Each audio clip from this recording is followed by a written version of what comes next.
This is Good Morning Transfers. The battle to sign Benjamin Sesko is on, but will he choose Manchester United? Good morning to you at home and those watching on YouTube. Welcome to European football expert Kevin Hatchard and to Dan Kahn too. We're going to start with Newcastle United. What a few days it's been for them. We are going to go to the club's training ground shortly to speak to our reporter there. But first of all, with Dan and Kevin, we're going to be talking about Benjamin Sesko because that's who Newcastle are targeting, but so are Manchester United.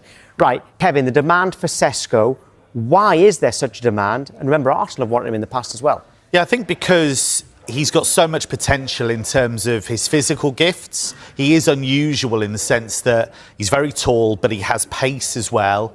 He has an incredible ability to strike the ball. Some of the goals that he's been able to score, really quite phenomenal. He scores all types of goals. And actually in a poor Leipzig team last season, he was still able to deliver. He was still able to score goals in the Champions League, still able to score goals in the Bundesliga, and he didn't let his head drop even though heads were dropping all around him. And the season before that, he showed some promise as well. So he started to get that consistency into his game.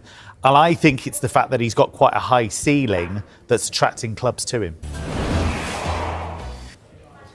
Right, OK, so we've got Kevin and Dan with us. We talked about why the demand is so big for Sesko, but of course, we are now comparing Sesko to Isak because it might be one out, one in at Newcastle. How different are they as strikers? Yeah, I mean, obviously, physically, they're significantly different. Isak is a lot more polished in what he does, but of course, that's been a process. There is still a rawness about Sesko. But you look at his journey, he was at Salzburg and he took a while to get going there, but once he did, he started to score goals.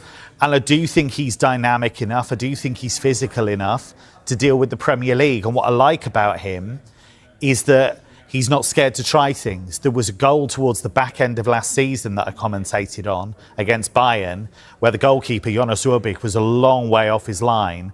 A lot of players would just lift that ball over the top of the goalkeeper.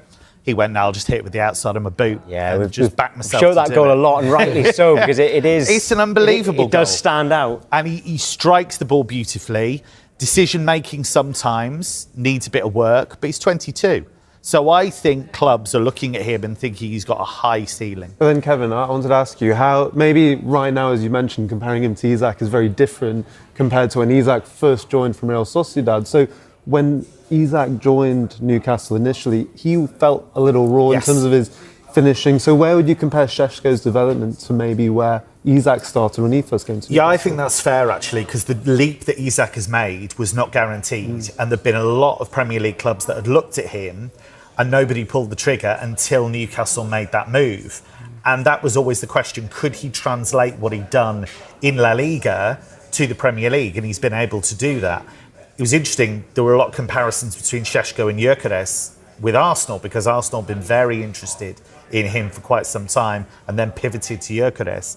Gyökeres is probably a win now guy, but I think in 2-3 years' time, Sesko, I think, has that higher potential, but I think he can score goals in the short to medium term as well. Very